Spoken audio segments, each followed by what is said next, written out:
মোহনবাগান সমর্থকদের জন্য একটা ভালো খবর রয়েছে আর একটা বাজে খবর রয়েছে। তো এই দুটো খবর জানার জন্য তোমাদের দেখতে হবে এই ভিডিওটা, এবং সর্বশেষে আমরা এটাও আলোচনা করব যে অনেকেই মনে করছেন যে মোহনবাগানে এই মুহূর্তে প্রবলেম হচ্ছে তাদের ডিফেন্স, কিন্তু এখানেও তার চেয়ে বড় একটা প্রবলেম লুকিয়ে রয়েছে মোহনবাগানের দলে, যেই প্রবলেমটা হোসে মলিনা ফিক্স না করলে মোহনবাগান মাঠের মধ্যে এই সিজন দাঁড়াতেই পারবে না। তো আজকে এই সব বিষয়গুলো নিয়েই আমরা আলোচনা করব। তো ভিডিওটা ভালো লাগলে লাইক এবং শেয়ার করতে কিন্তু একদম ভুলবে না। আর অবশ্যই যারা প্রথমবার এসেছো এই চ্যানেলে এবং এখনো এই চ্যানেলটাকে সাবস্ক্রাইব করনি, অবশ্যই সাবস্ক্রাইব করে নিও এরকম ডেইলি ইন্ডিয়ান ফুটবল আপডেট পাওয়ার জন্য। আপাতত চলো শুরু করা যাক প্রথমেই আজকের ভালো খবরটা দিয়ে। তো সেটা হচ্ছে মোহনবাগানের স্ট্রাইকার জেমি ম্যাকলারেন ট্রেনিংয়ে ফিরলেন। এতদিন তিনি ট্রেনিং করছিলেন না, ইনফ্যাক্ট তিনি কলকাতায় ছিলেনও না। তো অনেকেরই স্পেকুলেশন ছিল যে সেপ্টেম্বরের মিড উইকের আগে তিনি হয়তো আসবেন না, তার আস্তে আস্তে হয়তো সেপ্টেম্বরের থার্ড উইক হয়ে যেতে পারে। তবে না, আমরা বরাবরই বলে এসেছি যে ম্যাকলারেন তার আগেই চলে আসবেন কলকাতায়, এবং আজকে তিনি উপস্থিত ছিলেন, ট্রেনিং করতে নেমেছিলেন মাঠের মধ্যে। এটা একটা যথেষ্ট বড় খবর এবং ভালো খবর মোহনবাগান সমর্থকদের জন্য। কিন্তু এর মধ্যেও একটা বাজে খবর রয়েছে, এবং সেটা হচ্ছে এখনো বল পায়ে অনুশীলন কিন্তু ম্যাকলারেন স্টার্ট করেননি। তবে এটা আমি খুব একটা বড় রিস্ক হিসেবে দেখছি না, কারণ এতদিন পর তিনি আজকে ট্রেনিংয়ে নেমেছেন। তো প্রথম দিনেই তাকে যে বল পায়ে অনুশীলন করতে আমরা দেখব, সেই এক্সপেকটেশনসটা রাখা আমার মনে হয় সমর্থকদের ভুল। মূলত বলা যায় যে free hand training, physical training এবং এরই সাথে রিহ্যাব, সাইড লাইনে বসে মাঠে ছুটে বেরিয়েছেন এবং নিজের ফিজিক্যাল ফিটনেসের উপরেই আজকে মূলত ট্রেনিং করেছেন জেমি ম্যাকলারেন। তো দেখা যাক যে কালকে আমরা ম্যাকলারেনকে বল পায়ে অনুশীলন করতে দেখি কিনা। তবে এটা যথেষ্ট একটা ভালো খবর বলে আমি মনে করছি মোহনবাগান সমর্থকদের জন্য। চলে আসবো একটা পরবর্তী আপডেটে, এবং সেটা আইএসএল রিলেটেড নয়, কিন্তু খুব ইম্পর্টেন্ট আমাদের ভারতীয় ল্যান্ডস্কেপের জন্য, যে এই মুহূর্তে দাঁড়িয়ে এই লিগে সাইন করেছেন ডাগলাস কোস্টা এবং হুয়ান মাটা। এই দুটো কিন্তু খুব ইম্পর্টেন্ট সাইনিং এশিয়ান ফুটবলের জন্য, মার্কি সাইনিং আমরা বলতে পারি। এবং সত্যি বলতে এই সাইনিং গুলো মার্কেট খুলে দিতে পারে বাকি প্লেয়ারদের জন্যও আমাদের এশিয়ান ফুটবলে এসে। এই লিগ বলো কি আইএসএল বলো, আমরা অলরেডি জানি যে অনেক ভালো প্লেয়ার্সরাই ইতিমধ্যেই কাতার যাচ্ছেন, সাউদি যাচ্ছেন, কেউ কেউ জাপানে খেলছেন। তবে এই সাইডটায় খুব কম প্লেয়ার্সরাই কিন্তু আসেন, বাট ধীরে ধীরে দেখা যাচ্ছে যে এই লিগেও ভালো ভালো কয়েকজন বিদেশি কিন্তু আসছেন। Douglas Costa is one of them. Juan Mata সাইনিংটাও কিন্তু সেরকমই একটা বড় মাপের সাইনিং। তবে হ্যাঁ, দুজনেই তাদের নিজেদের কেরিয়ারের একদম শেষের দিকে। ইনফ্যাক্ট আমি বলবো যে আমাদের আইএসএল এর যারা বিদেশিরা খেলছেন, সে তুমি লেফট উইং, রাইট উইং বলো কি মিডফিল্ডার্সরা বলো, এরা অনেক বেটার এখন এই মুহূর্তে এখনকার মাটা বা ডাগলাস কোস্টার থেকে। এটা ফ্যাক্ট, এটা কোনো সন্দেহ নেই। তবে তোমরা কি মনে করছো যে এরকম টিপিক্যাল মার্কি সাইনিংস কি আইএসএল এরও করা উচিত? কারণ ইনফ্যাক্ট এই সাইনিংগুলোকে নিয়ে ফাব্রিজিও রোমানো পর্যন্ত টুইট করে একটা পাবলিসিটি দিয়েছেন এই লিগকে। তোমাদের কি মনে হয় সেরকম পাবলিসিটি কি আইএসএল এর দরকার, নাকি তোমাদের মনে হয় যে না, এরকম প্লেয়ার্সদের থেকে বেটার আমরা কম বয়সী ভালো ইয়াংস্টার্সদেরকে নিয়ে আসবো, যেরকম অলরেডি আসছেন, বা ইনফ্যাক্ট ধরো জেমি ম্যাকলারেনের মতন প্লেয়ার আনবো যারা একেবারে নিজেদের প্রাইমেও আছেন এবং বড় মাপের স্ট্রাইকার, সেরকম প্লেয়ারদেরকে এনে আমাদের আইএসএল এর মানটাকে আরো উপরে তুলবো? তোমরা কি মনে করছো আমার কমেন্ট সেকশনে জানাতে কিন্তু একদম ভুলো না। বাট ডেফিনেটলি এই লিগের জন্য পাবলিসিটির দিক থেকে, পিআর এর দিক থেকে এগুলো কিন্তু ইম্পর্টেন্ট সাইনিংস বলে আমি মনে করি। এবং এর ফলে কি হবে যে এই পাবলিসিটির জন্য তোমরা দেখবে যে আপকামিং ফিউ ইয়ার্সে অনেক এরকম প্লেয়ার্সরাই কিন্তু আসবেন এবং এই লিগে খেলবেন। তো it's just needs few players to come. এক একজন করে আসা শুরু করলে তারপর দেখবে এক ঝাঁক ফুটবলাররা আসছেন, যেরকম আমাদের ইনফ্যাক্ট আইএসএলেও হলো। তোমরা দেখবে যে এরিক পার্টেলু এলেন, রয় কৃষ্ণা এলেন, ডেভিড উইলিয়ামস এলেন, এবং তারপর থেকে এই কয়েকজন ফুটবলারকে দেখে ধীরে ধীরে কিন্তু দেখবে বাকি প্লেয়ার্সরাও আসা এখানে শুরু করলেন। এবং এখন তো মানে এই লিগ একেবারে আমাদের খেলার মতন, আমরা নিচ্ছি ফেলছি এরকম একটা ব্যাপার। তো সেই কারণেই আমার মনে হয় যে একাত্তে এরকম সাইনিং বোধহয় আইএসএলও দরকার, যাতে অ্যাটলিস্ট আগামী দিনে আরো বড় মাপের প্লেয়ার্সরা আসেন এখানে খেলতে। তবে আমি বলছি না একেবারে ফিনিশড প্লেয়ার্সদের আনতে, তবে একাত্তে এরকম সাইনিং কিন্তু মন্দ হবে না ভারতীয় ফুটবলের জন্য বলে আমি মনে করি। তবে যাই হোক, এটা হচ্ছে আজকের টোটাল আপডেটস। যদি আমরা আলোচনা করি এবার যেটার জন্য আমি বসে আছি, সেটা হচ্ছে যে মোহনবাগানে এই মুহূর্তে ডিফেন্স নিয়ে একটা বড় প্রবলেম আছে, এটা আমরা সকলেই জানি। তবে প্রীতম কোটালের যে সাইনিংটা আপাতত স্থগিত রয়েছে, তো এখান থেকে দাঁড়িয়ে আপাতত আমরা ধরি যে এই মুহূর্তে যারা ডিফেন্ডার্স রয়েছেন এই দলে, তারা হচ্ছেন Alberto Rodriguez, Tom Aldred, Subhasish Bose, Deepak Tangri কিছুটা হলে, দীপেন্দু বিশ্বাস, সুমিত রাঠি এবং এরকমই কয়েকজন ফুটবলার। তো সেখান থেকে দাঁড়িয়ে স্টার্টিং 11-এ কারা খেলবেন সেটা তো হোসে মলিনা ঠিক করবেন। তবে এই ডিফেন্সের কম্বিনেশনের থেকেও বেশি মলিনাকে যেটা ঠিক করতে হবে সেটা হচ্ছে মাঝমাঠের কম্বিনেশনটা। এবার এখানে তিনজন এরকম প্লেয়ার্স রয়েছেন যাদেরকে মলিনা একসাথে খেলাতে পারবেন না। তারা হচ্ছেন সাহাল আব্দুল সামাদ, দিমিত্রি পেট্রাটস এবং গ্রেগ স্টিওয়ার্ট। আমি আগেও আলোচনা করেছি এই বিষয়টাকে নিয়ে। তবে আজকে যে কারণে আমি ভিডিওটা করছি সেটা হচ্ছে যে আজকের এই ভিডিওতে আমরা আলোচনা করবো যে কেন আমার মনে হয় যে ফার্স্টেই গ্রেগ এবং ডিমি পেট্রাটসকে দিয়ে মোহনবাগানের স্টার্ট করা উচিত, এবং সেকেন্ড হাফে সাহাল আব্দুল সামাদকে নামিয়ে ম্যাচ সি আউট করা উচিত কোচ হোসে মলিনার। তো এখানে তিনটে প্লেয়ারের যে স্টাইল অফ ফুটবল সেই বিষয় কিন্তু আমাদের হালকা একটা আলোচনা করতে হবে। প্রথমত এটা কোচকে বুঝতে হবে যে এই দলটা বানানোই হয়েছিল আপফ্রন্টে 3টে বিদেশি খেলানোর জন্য। তো সেখান থেকে দাঁড়িয়ে এই দলটাকে আইএসএল এ তো এই ফরমেশনেই খেলাতে হবে। আমি এসিএল এর বিষয়ে যাচ্ছি না, কারণ এসিএল এর ব্যাপারটা খুব সহজ মোহনবাগানের জন্য, কারণ মোহনবাগান এখানে আনলিমিটেড ফরেনার্স খেলাতে পারেন অ্যাট এ টাইম। তো এখানে আমার মনে হয় কোচ হোসে মলিনার ব্যালেন্স খুঁজে বার করতে খুব একটা অসুবিধা হবে না।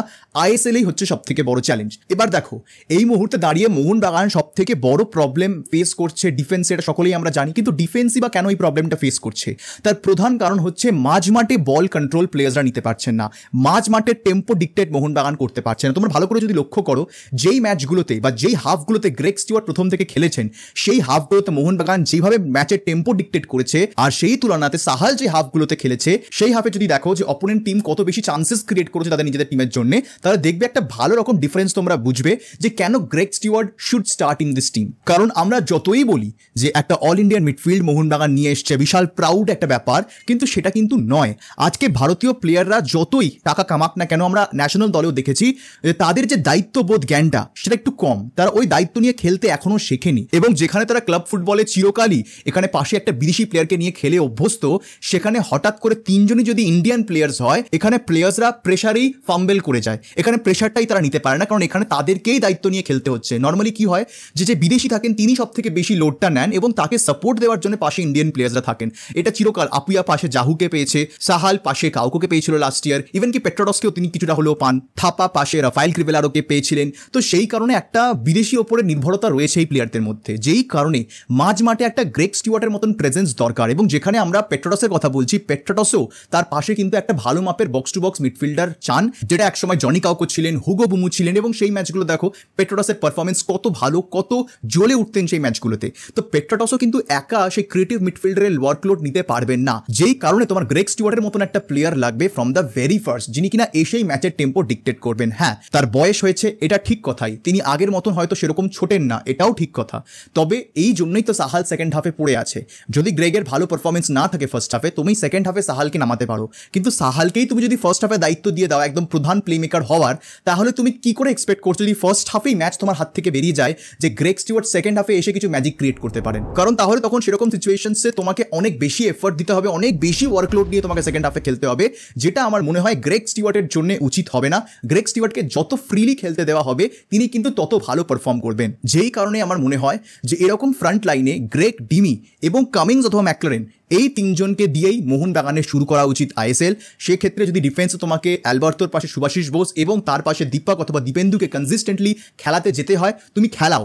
না হলে এই দীপেন্দুর মতন প্লেয়ারদের বা দীপকের মতন প্লেয়ারদের তুমি ভরসা দেবে কি করে? তুমি এদেরকে কি করে তৈরি করবে আইএসএলে? তোমাকে তো চান্স দিতে হবে। তো সেই কারণে মলিনার এখনই 3 ব্যাক সিস্টেম তিনি যদি খেলানো, তাহলে 3 ব্যাক সিস্টেমেও তার এখনই উচিত একটাই ফরেন ডিফেন্ডার নিয়ে স্টার্ট করা। তুমি আপফ্রন্টে গ্রেগ ডিমি has to start every game, এবং আরেকজন যিনি স্ট্রাইকার থাকবেন তিনি কামিংস অথবা ম্যাকলারেন হতে পারেন।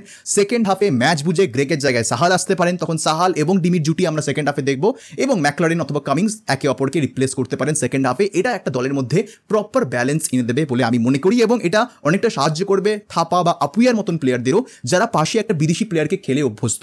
এই বিদেশি প্লেয়াররা যেরকমভাবে বল ডিস্ট্রিবিউট করেন, যেরকমভাবে খুঁজে বার করেন পাসেসগুলো, ইন্ডিয়ান প্লেয়ার্সরা এখনও টেকনিক্যালি সেই জায়গায় যায়নি, যার ফলে মাঝ মাঠের কন্ট্রোল ধরে রাখা কিন্তু ডিফিকাল্ট হয়ে যায় ইন্ডিয়ান প্লেয়ার্সদের জন্য, যেখানে অপোজিশনে তোমার অলরেডি সেখানে দুখানা মাঝ মাঠে বিদেশি রয়েছেন, একজন সিডিএম এবং একজন ক্যাম্প। তো তাদেরকে কাউন্টার করার জন্য তোমার একটা বিদেশি তো বস মাঝ মাঠে লাগবে, এবং ওই একটা বিদেশি পেট্রোডস হতে পারবেন না। কারণ তার সব থেকে বড় রিজন হচ্ছে, তোমার যদি পেট্রোডসকে একমাত্র ক্রিয়েটিভ প্লেমেকার হিসেবে খেলাতে হয়, তাহলে সামনে যে 2জন প্লেয়ার রয়েছেন তাদের মধ্যে কাউকে অ্যাটলিস্ট একটা এরকম প্লেয়ার হতে হবে যিনি কিনা পেট্রোডসকে সাহায্য করতে পারবেন চান্স ক্রিয়েট করতে। কিন্তু না ম্যাকলারেন সেটা পারেন, না কামিংস সেটা পারেন। এরা দুজনই কিন্তু 1-to-1 খেলতে খুব ভালোবাসে, এবং সেই দিক দিয়ে দেখতে গেলে বক্সের মধ্যে হয়তো খুব সুন্দর তারা কম্বাইন করতে পারেন, বাট মাঝমাঠ থেকে একেবারে ডিফেন্স ছেড়া পাস বাড়ানোর ক্ষমতা একমাত্র এই দলে 3টে প্লেয়ারই রয়েছে, যারা হচ্ছেন পেট্রোডস, সাহাল এবং গ্রেগ স্টুয়ার্ট। এই কারণেই এই 3জন একসাথে খেলতে পারবেন না, এদের মধ্যে শুধুমাত্র 2জন খেলতে পারেন। এবার সেক্ষেত্রে তোমার যদি মনে হয় যে গ্রেগ এবং সাহালকে একসাথে খেলাবে, তাহলে বেঞ্চে তোমাকে পেট্রোডসকে বসিয়ে রাখতে হবে, এবং তুমি সেকেন্ড হাফে ডিমি পেট্রোডসকে যদি ইউজ করো, তাহলে you have to play either Greg অথবা Sahal for the whole 90 minutes. কিন্তু এখানেই রয়েছে দ্বিতীয় প্রবলেম, না সাহাল না গ্রেগ এরা দুজনেই 90 মিনিটের প্লেয়ার নয়। সাহাল একটা টাইমের পর গিয়ে হাঁপিয়ে যায়, একটা টাইমের পর গিয়ে তার পা চলে না, তিনি যে স্কিলসগুলো দেখান, তিনি যেভাবে বলগুলো খুঁজে বার করেন, সেটা কোথাও একটা গিয়ে ফ্যাটিক বা টায়ার্ডনেসের জন্য অনেকটাই কমজোর হয়ে যায়, যার ফলে যেহেতু এরা দুজনেই 90 মিনিটের প্লেয়ার নয় সেই কারণে, এবং পেট্রোডস আরামসে 90 মিনিট খেলে দিতে পারে, সেই কারণেই আমার বক্তব্য এদের দুজনকে দুটো হাফে ইউজ করো। এবং ফার্স্ট হাফে তুমি গ্রেগকে ইউজ করো, যেখানে গ্রেগ অনেক ফ্রিলি, অনেক ফ্রি মাইন্ডে খেলতে পারবেন, ম্যাচের টেম্পো ধরবেন এবং সেখান থেকে মোহনবাগান গোল করবে, ডেফিনেটলি করবে। এবং একবার যখন মোহনবাগান ম্যাচটা কন্ট্রোলে নিয়ে নেবে তখন সেকেন্ড হাফে সাহালকে তুমি ইন্ট্রোডিউস করাও না, তুমি তখন সাহাল, ডিমি এবং আপফ্রন্টে কামিন্স বা ম্যাকলারেনকে দিয়ে নিজেদের ট্রায়ও তৈরি করো, কোনো অসুবিধা নেই। Mohun Bagan still will dictate the tempo. এবং যত মাঝমাঠের কন্ট্রোল মোহনবাগান নিতে পারবে, যত তারা মাঝমাঠে বল ডিস্ট্রিবিউশন ভালো করতে পারবে, তত দেখবে ডিফেন্সের ওপরেও চাপ কমছে। গতবার যদি তোমরা দেখো, আনভার আলী থাকা সত্ত্বেও কিন্তু মোহনবাগানের ডিফেন্স কিছুটা হলো নড়বড়ে ছিল যতক্ষণ না হাবাস এসেছিলেন। হাবাস এসে বুমুকে রিপ্লেস করে কাউকুকে নামালেন এবং কাউকু এসে যে বক্স টু বক্স রোলটা যেই মুহূর্তে পালন করা শুরু করলো, মোহনবাগানের ডিফেন্স কিন্তু একটু স্ট্রং হলো। এবং এটাই হচ্ছে সব থেকে বড় লেসন যেটা মলিনাকে দেখতে হবে, যে মাঝমাঠ স্ট্রং থাকলে ডিফেন্সও স্ট্রং থাকবে। আজকে ডিফেন্স এত ফাম্বেল করছে কেন? কারণ মাঝমাঠ বল ধরে রাখতে পারছে না, বারবার কিন্তু অ্যাটাক হচ্ছে মাঝমাঠ থেকে, ইজিলি মাঝমাঠের প্লেয়ার্সরা বল গিভ অ্যাওয়ে করে দিচ্ছে, মানে একেবারে মেলার মতন বল দিয়ে দিচ্ছে যে না ভাই বল নেই, তোর কাউন্টার অ্যাটাক স্টার্ট কর। লিটারালি এরকম মাঝমাঠের খেলা হচ্ছে মোহনবাগানে, সেই খেলাটা বদলাতে হবে এবং তার জন্যই প্রয়োজন গ্রেগ স্টুয়ার্টের মতন একজন প্লেয়ার, যিনি এসে মাঝমাঠে কন্ট্রোল নেবেন এবং তাতে দেখবে মোহনবাগানের ডিফেন্সও ভালো খেলবে। এবং যেই প্লেয়ারদেরকে তোমাদের মনে হচ্ছে আজকে যে তারা ভালো খেলছেন না, তোমরা এক মাস পরে দেখবে যে ওই প্লেয়ারদেরই তোমরা সুনাম গাইবে যে কি ভালো খেলেন টম, কি ভালো খেলেন অ্যালবার্তো, দীপেন্দুর মতন ইয়াংস্টার নেই, সুভাশিস বোস ওয়াটা ক্যাপ্টেন, তোমরাই বলবে। কারণ মাঝমাঠটাই হচ্ছে এখন এই মুহূর্তে মোহনবাগানের উইকনেস বলে আমি মনে করি। তোমাদের ডিফেন্স উইকনেস মনে হবে, কিন্তু আমি সেটাতে একমত নই। মোহনবাগানের উইকনেস এখন মাঝমাঠ, বা টু বি ভেরি প্রিসাইজ মাঝমাঠের ব্যালেন্স। এটা মলিনা ঠিক করলে মোহনবাগান ছুটবে, এটা আমি বিশ্বাস করি। তো এই হচ্ছে আপাতত ভিডিও গাইস, আশা করবো তোমাদের ভিডিও ভালো লেগেছে। ভালো লেগে থাকলে লাইক এবং শেয়ার করতে কিন্তু একদম ভুলবে না। যারা প্রথমবার এসেছো এই চ্যানেলে এবং এখন এই চ্যানেলটাকে সাবস্ক্রাইব করোনি, অবশ্যই সাবস্ক্রাইব করে নিও এরকম ডেইলি ইন্ডিয়ান ফুটবল আপডেট পাওয়ার জন্য। দেখা হবে তোমাদের সাথে পরের ভিডিওতে, আর এই ভিডিও দেখার জন্য তোমাদের সবাইকে জানাবো ধন্যবাদ।